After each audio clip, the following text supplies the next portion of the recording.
Publix, shame on you. Farm workers are people too. Publix, shame on you. Farm workers are people too.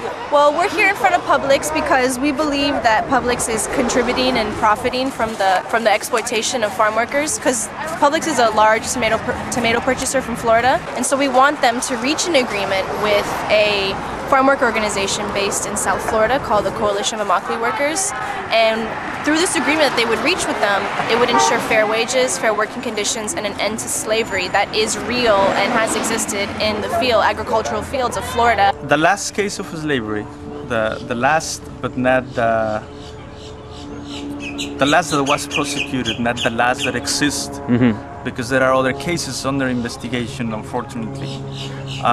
The last case that involved workers who were chained inside U-Haul trucks. They were chained, they were beaten constantly when taken to different parts following the season. These workers were taken to two specific companies, 6Ls and Pacific, and that came up publicly in the news some time ago. Publix buys tomatoes from these particular companies, and when they were asked about this fact, I mean, you are buying tomatoes from these companies, what do you have to say?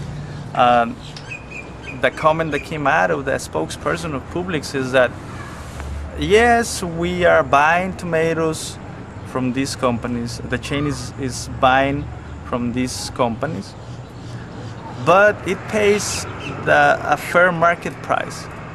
And we wonder what does that mean? How can a market price can be even considered fair if we're talking about slavery, one of the most extreme abuses, or the most extreme abuse that we could speak of?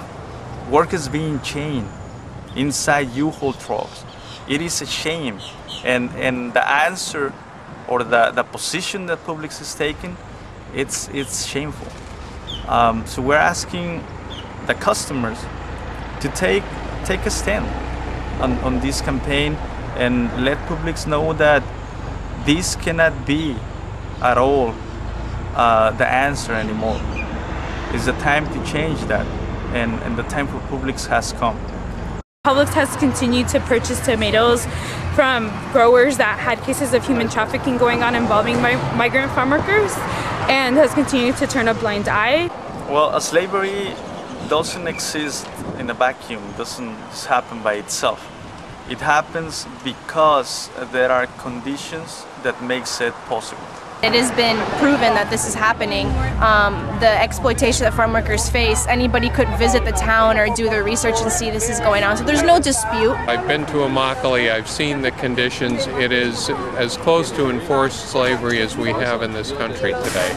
Publix refuses to sign on to a very simple set of demands. One is a penny a pound more for tomatoes to go directly to the workers, and the other is a code of conduct that the growers would abide by. That's all the workers are asking for. We are only asking for one more penny per pound.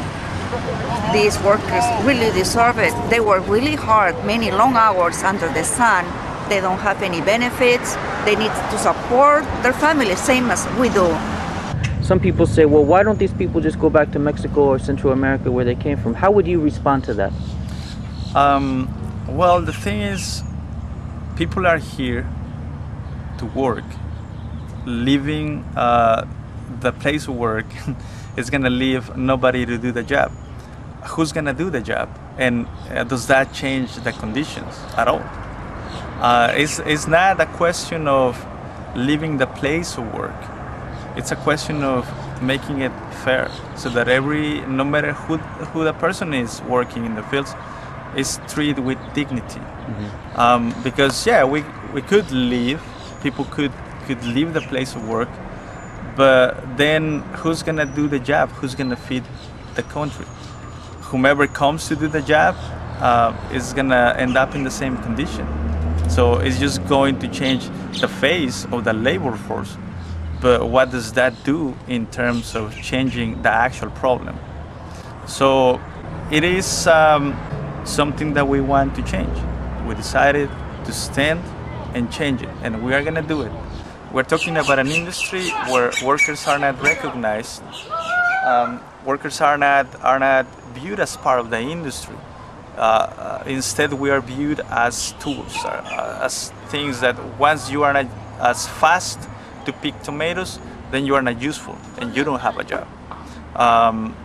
If you complain about the conditions, then you are not going to be part of the workers that get to be chosen to work, because there's not a fixed job.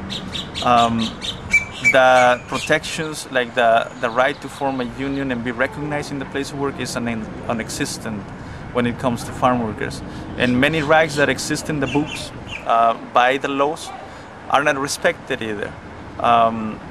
So what we are talking about here is it's about changing the system in which food is being produced, so that we can eliminate the possibility of slavery to flourish. But so far we have not been able to get any agreement with Publix, but we are going to keep on doing this until they do. And that we won't stop. Now that the veil has been lifted, people know the truth of labor conditions behind the food and all the ugly things of the food industry. People are demanding true change, so that's why we're here. Shame on you! Farm workers are people too! It's been too long without a change for workers. And what we want is for people to realize that this is also a campaign that has to do with everyone. Because we cannot allow cases of slavery to go on in the backyard of everyone's house. There is something that can be done.